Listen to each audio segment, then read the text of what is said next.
पाकिस्तान की जुडिशरी में एक बड़ा फ्रॉड सामने आया है।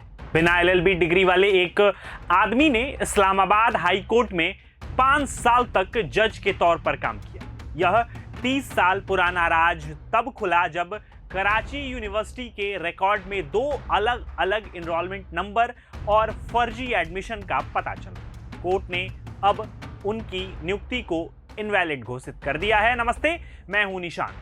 पाकिस्तान की न्यायपालिका में एक बेहद चौंकाने वाला मामला सामने आया है। सोमवार यानी 23 फरवरी 2026 को इस्लामाबाद हाई कोर्ट ने एक ऐतिहासिक 116 पन्नों का फैसला सुनाते हुए अपने ही एक जज जस्टिस तारिक महमूद जहांगीरी को उनके पद से हटा दिया। कोर्ट ने साफ कहा कि उनका अपॉइंटमेंट पूरी तरह से इल्लीगल था क्योंकि उनके पास कानून की फर्जी डिग्री थी। पाकिस्तानी अंग्रेजी अखबार डॉन की एक रिपोर्ट के मुताबिक चीफ जस्टिस सरदार मोहम्मद सरफराज डोगर और जस्टिस मोहम्मद आजम खान की बेंच ने यह फैसला सुनाया। कोर्ट ने बताया कि जहांगीरी ने लगभग 30 साल तक वकालत और जज के तौर पर काम किया। उन्हें 30 दिसंबर 2020 को इस्लामाबाद हाई कोर्ट का जज बनाया गया था, लेकिन उनकी एलएलबी की डिग्री शुरू से ही फर्जी थी। कराची यूनिवर्सिटी के रिकॉर्ड से पता चला कि उन्होंने दूसरे स्टूडेंट्स के नाम और नंबर का इस्तेमाल करके धोखाधड़ी की थी। तो ये फर्जी जज साहब की चालाकी कैसे पकड़ी गई? यूनिवर्सिटी के रिकॉर्ड्स के अनुसार जहांगीरी का फर्जीवाड़ा कुछ इस तरह था। 1988 इन्होंने फर्जी एनरोलमेंट नंबर से एलएलबी पार्ट 1 का एग्जाम दिया। 1989 में यूनिवर्सिटी ने उन्हें चीटिंग करते हुए पकड़ा और 3 साल के लिए बैन कर दिया।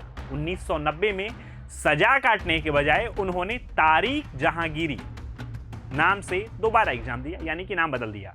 इस बार उन्होंने इम्तियाज अहमद नाम से छात्र का एनरोलमेंट नंबर इस्तेमाल किया। बाद में उन्होंने अपने असली नाम से पार्ट 2 का एग्जाम दिया, लेकिन एनरोलमेंट नंबर फिर बदल दिए। यूनिवर्सिटी के एग्जामिनेशन कंट्रोलर ने कोर्ट में बताया कि एक कोर्स के लिए एक ही नंबर मिलता है, 2 नंबर होना नामुमकिन है। वहीं गवर्नमेंट इस्लामिया लॉ कॉलेज के प्रिंसिपल ने भी कंफर्म किया कि जहांगीरी ने वहां कभी एडमिशन लिया ही नहीं। जब यह मामला 2024 में सामने आया तो हाई कोर्ट ने सितंबर 2025 में उन्हें काम करने से रोक दिया। कोर्ट ने कहा कि जहांगीरी को अपनी सफाई देने के कई मौके दिए गए, लेकिन उन्होंने असली डॉक्यूमेंट्स दिखाने के बजाय केस को टालने की कोशिश की। उन्होंने चीफ जस्टिस को केस से हटाने के लिए फुल कोर्ट बनाने जैसी मांगे सामने रखी, जिसे कोर्ट ने बेंच हिटिंग यानी अपनी पसंद के जज चुनना करार दिया।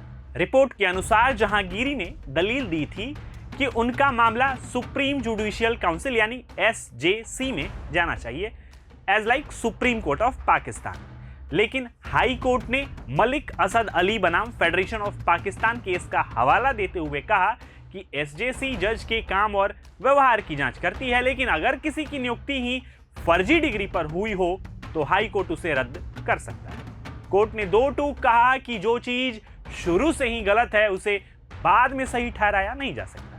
जहांगीरी ने इस फैसले को फेडरल कॉन्स्टिट्यूशनल कोर्ट में चुनौती दी है। उनका तर्क है कि कराची यूनिवर्सिटी ने उनकी डिग्री रद्द करने का जो फैसला लिया था उस पर सिंध हाई कोर्ट ने रोक लगा दी थी, जिसे नजरअंदाज किया गया। कुल मिलाकर पूर्व जस्टिस तारिक महमूद जहांगीरी अभी भी अपने डिग्री की प्रामाणिकता की लड़ाई लड़ रहे हैं। आपके लिए यह जानकारी जुटाई थी हमारे साथी गोविंद जी ने। आप इस खबर पर क्या सोचते हैं कमेंट बॉक्स में जरूर बताएं। प्रभातखबर.com, विश्वास वही, रफ्तार नहीं।